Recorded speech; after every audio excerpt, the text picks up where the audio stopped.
Oh, of course the XP is decent off these things. It's really decent off these things. It really is.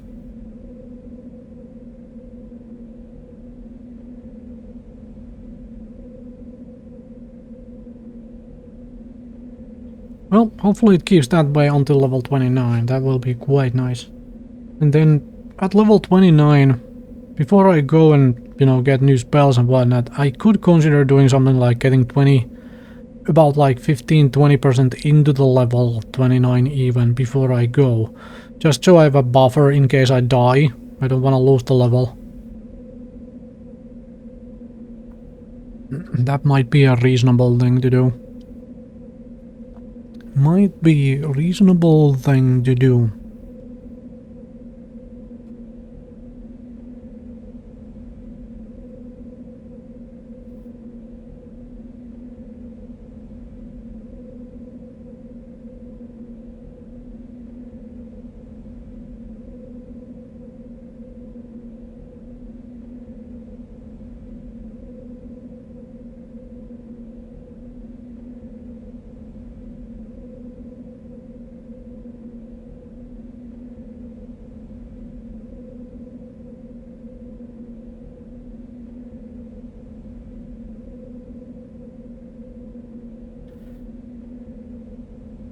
Right, what was I? Oh, there we go. Mind wandering a little bit. I'm sort of, because this is nice and relaxing enough that while I am doing this, I am I can't see it between the leaves from there. I am also like planning a pen and paper RPG I'm going to be running. And before somebody asks, D&D? No. No. No. No. I do not run D&D. Last time I played I ran 2 one-shots, as in about 3 to 4 hour long sessions of the 5th edition. And I played in 2 about 3 or 4 hour long one-shots of 5th edition D&D. And that's my D&D. I didn't play 4th edition at all. I played 3rd edition. However, what I did play when it comes to 3rd edition D&D is not the actual D&D itself, it's the EverQuest role-playing game, which I happen to own when it was still in print and whatnot. Because that's built on the 3rd edition D&D rule set. So I have run that multiple times because it's sort of fun, it's sort of different because it's in the EverQuest, and they rebuild from the Dungeons & Dragons slots-based casting system. They replaced it with a mana-based casting system with all of the EverQuest spells built into it. That was really fun. That is a really fun and different from D&D. However, I don't play D&D. Generally, I don't run D&D myself. I do like to, when a new edition comes out, I do like to play a couple test sessions and run a couple test sessions just to see like how they iterate the game, what has changed, what are the big things when it comes to just pure like rules and mechanics.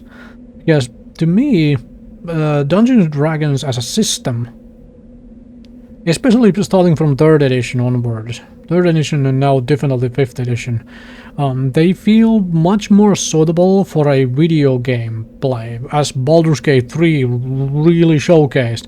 You add really good storytelling and really interesting characters and you know, so on into it, and you have okay, they did have to adjust like some skills and spells and whatnot to work a little differently, and so on, but for majority of the things, the D&D system just straight out of the box works very well for a video game. And I find it to be mechanically too constrained to really satisfy my tabletop RPG stuff, because it essentially turns into a turn-based tactics game when there is like any kind of an actual combat, where suddenly the combat, you know, move, action, blah blah blah, and so on, bonus action and action, you know, people trying to min-max the action economy, so to say, and all of that. It becomes less roleplay and more mechanics focused. And I don't enjoy that. Like, I play video games for mechanics focused stuff.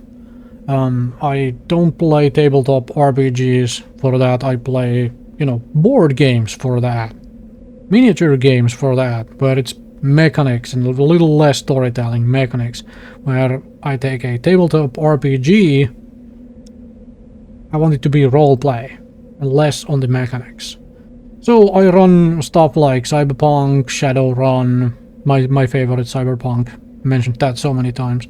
Cyberpunk, Shadowrun, MechWarrior RPG, simply because it's MechWarrior. You know, MechWarrior RPG is fun to run as a MechWarrior thing, and it can be really fun with some MechWarrior enthusiasts. Then of course there is always at the back, if and when find people who really like the whole open-ended min-max, not necessarily min-max, but open-ended system where you can like, if you take D&D multi-classing to the very extreme, where you can have access to anything, there is Rolemaster.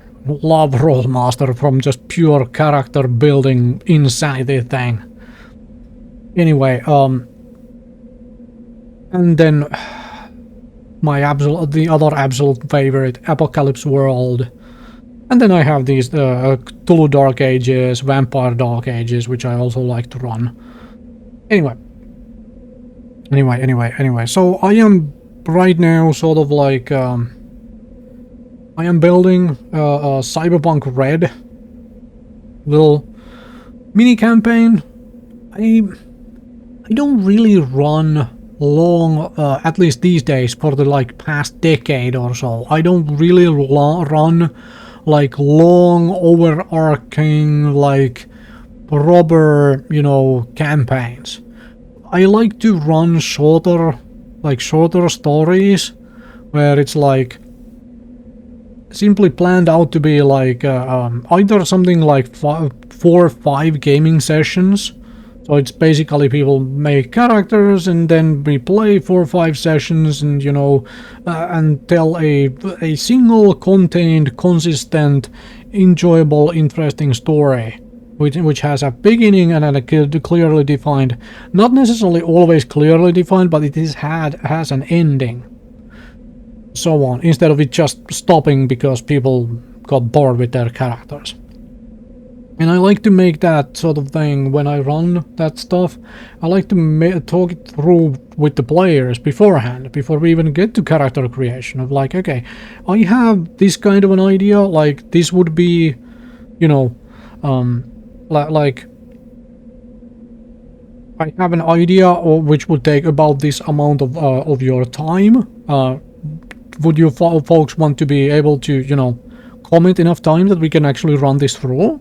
And if not, then we just, you know, run a one-shot or multiple one-shots of like a single thing which is not connected to anything else and lasts 4 hours and, you know, done over a single day, essentially. And that can be a lot of fun. One-shots are actually as much fun as it is to create and run players and allow players freedom to run a very good overarching story. One-shots can be, in their own way, a lot of fun as well. When you get players who understand that this is a one-shot, whom you know, bounce the ideas of, okay, this is a one-shot, understand, this is a one-shot, this character is gone after this one-shot, alright, we're not continuing from here. And you get players into the mindset, and you get players who are in that mindset of like, we are only playing for like a few hours with this one character. Play it like it's a freaking stolen car, a stolen bike, a stolen, you know, World War II tank, a stolen airplane, whatever. Essentially crash it through barriers and do all sorts of insane things that you wouldn't want to do with an established character in a long-term story where you don't necessarily want that character to put their head into all sorts of risks and you know, risk injury and illness and death.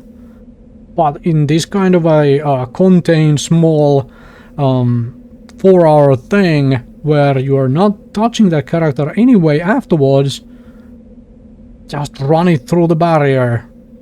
See how many bones are get broken in the process. Like, you can get so many insane things.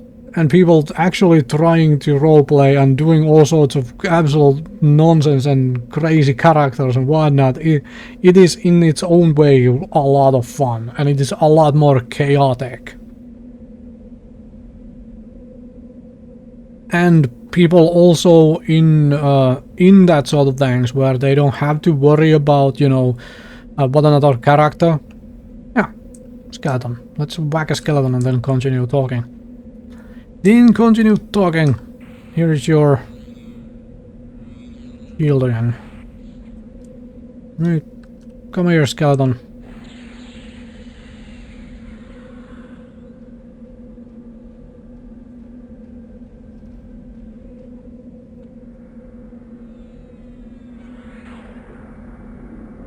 Giant skeleton. Skeleton giant. Let's heal the path. Let's not lose the path all of a sudden. Here by accident.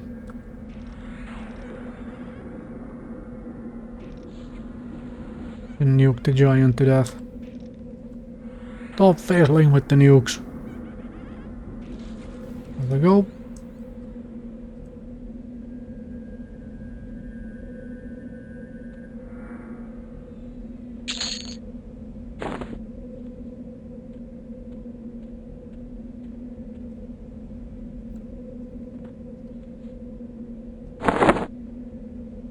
Okay, 20% in the level. Very good. So to finish that thought, you get in one shots where characters are not, you know, they don't have to get along after that one session. You can build up players very well in one shots, most of all. Their ability to roleplay and their ability to handle roleplay as well. I'm not talking about, you know, trying to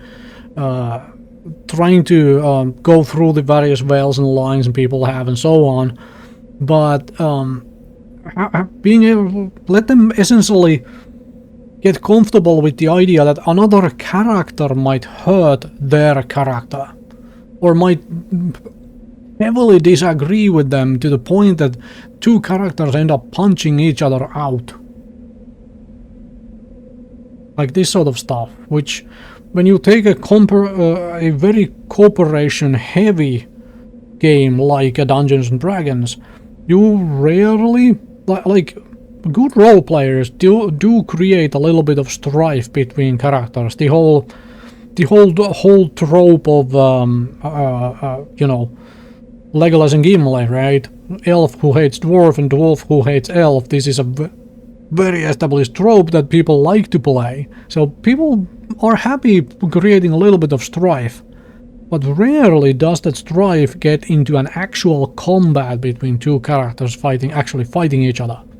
But in a one shot, you can actually do that and help people get you know, comfortable with the idea that somebody might, you know, actually somebody's character might actually attack your character or do some other bad things to your character. And of course that requires players to understand, and this is something that for whatever reason people still don't get. You are not the character you play. You are completely different from the character you play, and the same goes for video games. Because experienced role players are really good at this. People who really can play, sort of like being an actor. An actor in real world who, you know, somebody who acts a role in a movie. The actor is not the character. They are two separate things. The character is whatever is written and whatnot done for the movie. The actor is an actual human being with a life and opinions and thoughts and whatnot of their own. You should never mix those two. Essentially, in the sense that you should not ever think that if a person plays a certain kind of a character, that the person is like that character. This is too often movie villains get this like, how can you be like that? Well, he's just playing a freaking character. Really? Understand the concept that people are different from the characters they play. And the same goes for video games, where personally, when I play a video game, especially when I am given options to play different kinds of characters, for example fantasy games like EverQuest here, or Baldur's Gate 3 or whatever, I do not ever in a video game want to play whatever I am in real world. I do not. If you give me options to be different than what I am, then I want to be different, and I want to see how that would function in that world, how that would, you know. I am already myself. I don't need to be myself in this fictional universe and world you have created for me to play in. I want to be something else in this world. Which awesome folks have created for us to enjoy. So yeah, to finish the thought and ramble and whatnot. One-shots, I love running one-shots as a game master, simply because if you can get people into the mindset of like doing actual conflict with each other, everybody comes out of that with a little bit more richer from the point of view, especially players who normally play more cooperation heavy games like D&D. You run them through an apocalypse world or a cyberpunk or whatnot, where another character, actual player character, betrays another one and backstabs them properly and so on. Maybe even steals, you know, something else from the whole group and so on towards the end, and all of that stuff. Then you get actual conflict and warfare, even warfare between, you know, actual battles between player characters. Those folks get a little wake-up call, and it is so amazing to see. They realize that, oh, role-playing can go into these directions too. Maybe this is something I can incorporate in my other plays, the other things I do. And it is so fun and good to see.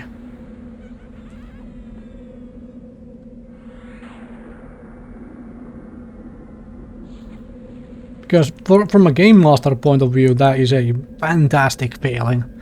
When your players realize that there are things they can do with the you know, they got something, they definitely got something out of the game.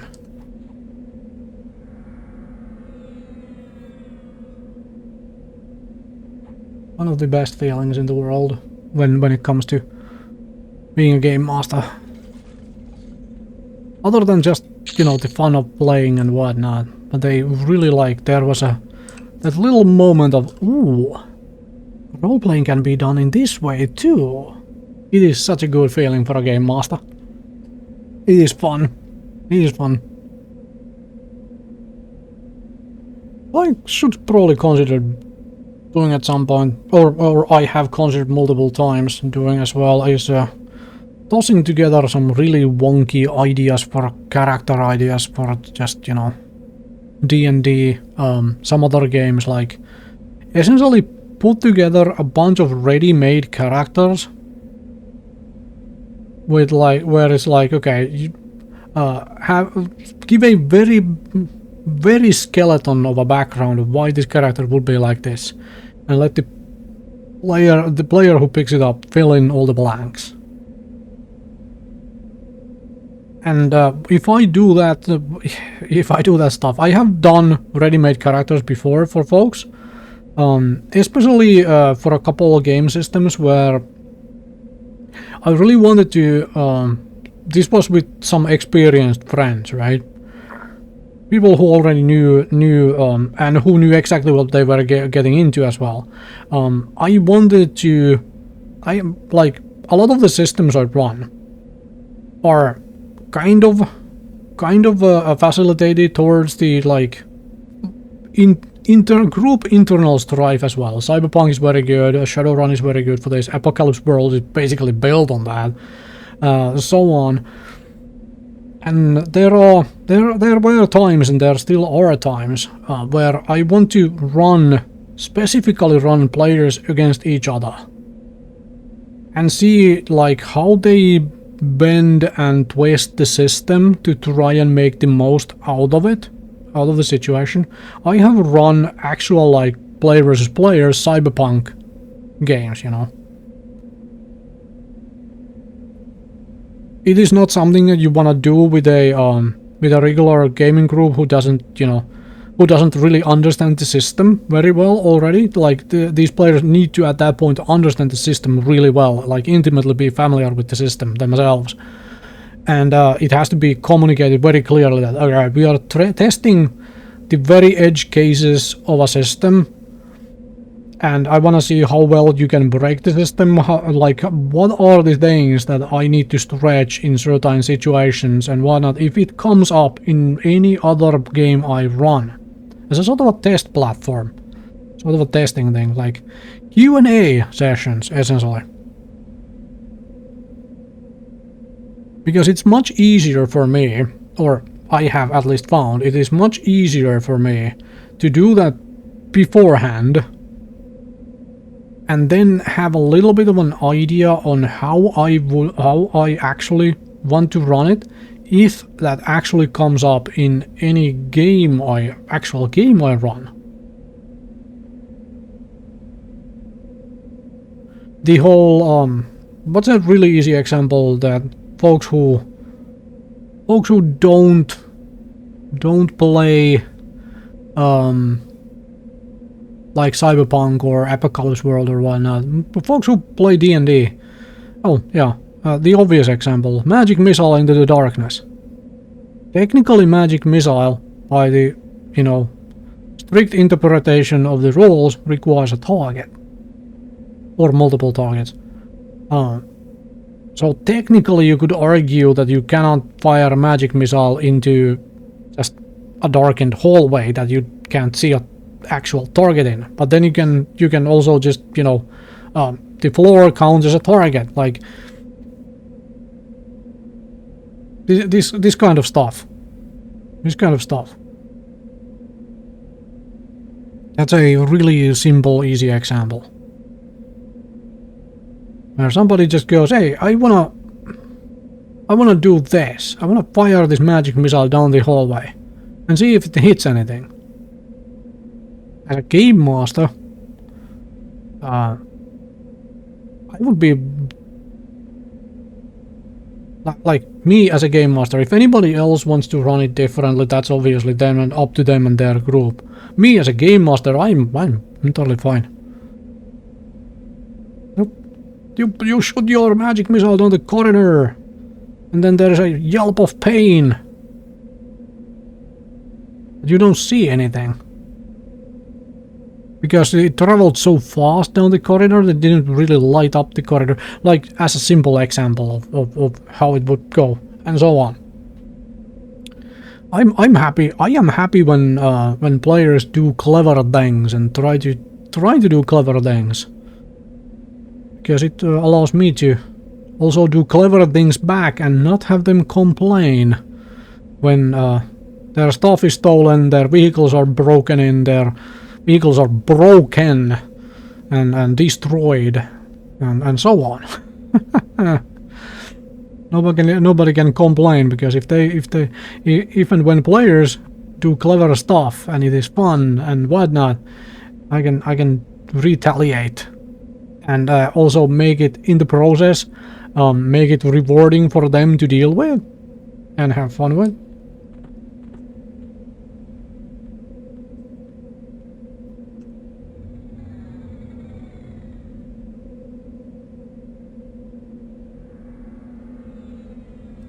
As it says in the Cyberpunk 2020 rulebook, it basically tells you as a game master to, you know, steal their stuff, destroy their stuff, ambush them, kidnap somebody, basically. Like all of these things. And it finishes that all off by saying that if they cannot handle this, they should probably go back to their happy fantasy lands. I love Cyberpunk 2020.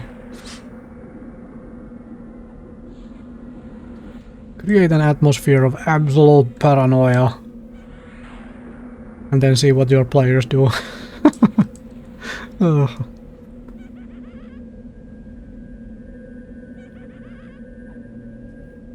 Everybody has their own agenda and stuff. Cyberpunk is fun. I love Cyberpunk. Cyberpunk 2077 was funky as well. It was overall fun. It was overall fun game by CD Projekt Rathe.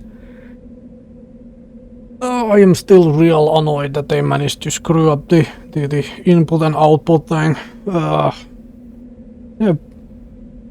I have talked about that before on some live stream as well. Sure I have. I bet I have. Basically, and in case you are not familiar with the issue, in Cyberpunk lingo, Cyberpunk 2020 came out in 97, 98? No, wait. Am I thinking of a different thing? What? I was,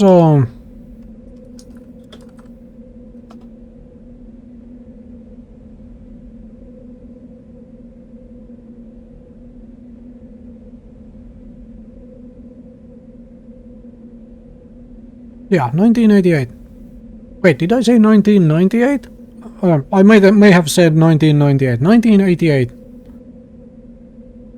Yeah, because I played that game when I was really young, and so on. Anyway.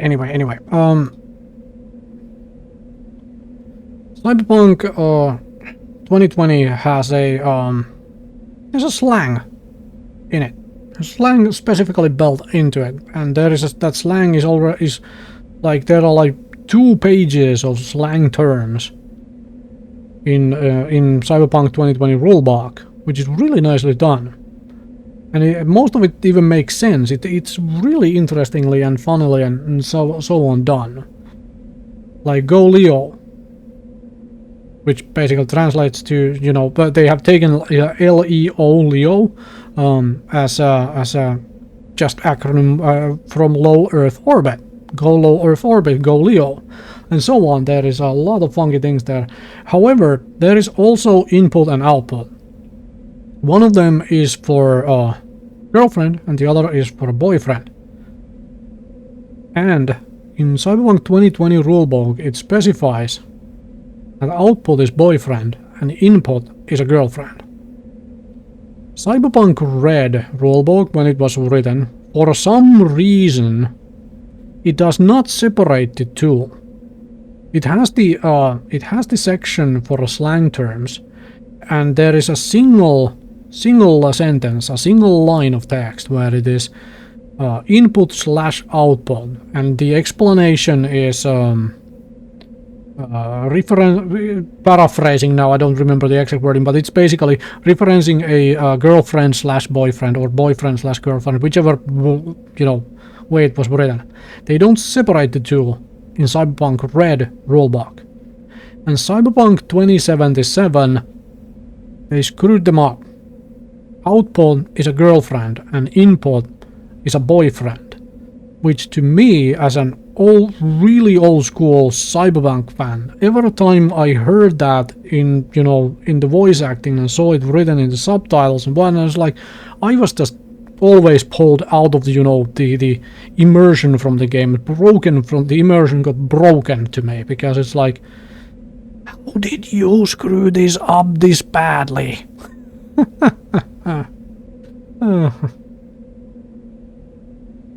Yeah. Cyberpunk.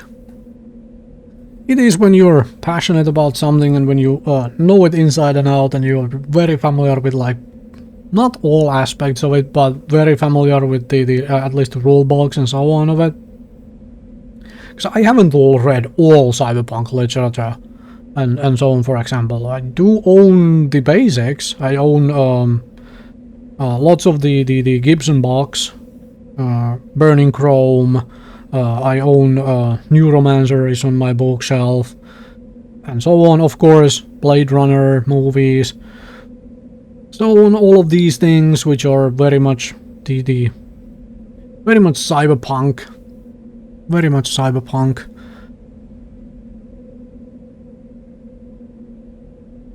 However, I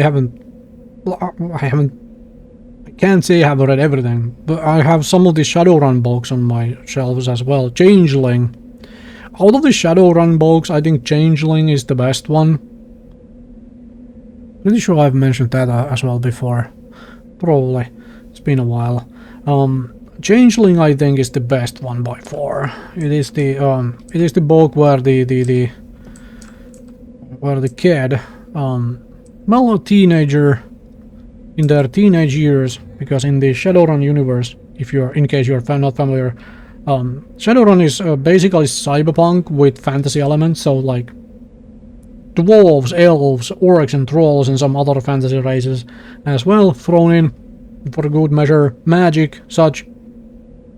But there is a phenomenon in the universe called goblinization, where in your teenage years, during puberty basically, you can still have been born as a human, but you can turn into an elf or a dwarf or a goblin or you know, an orc or whatever.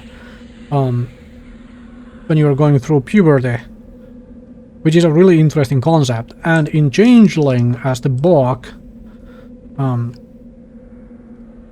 the teenage years, a fella turns into a troll, and it is a really nice story. Well, not nice is probably the wrong word, but it's a really well done story of somebody who is, you know, goes from being human to being something that most of the world sees as a monster, and so that's a thing. Skeletal toe. Alright, I'm assuming that is for another one of those damn bangs. I'm gonna destroy these things. Go away. We can't use them anyway.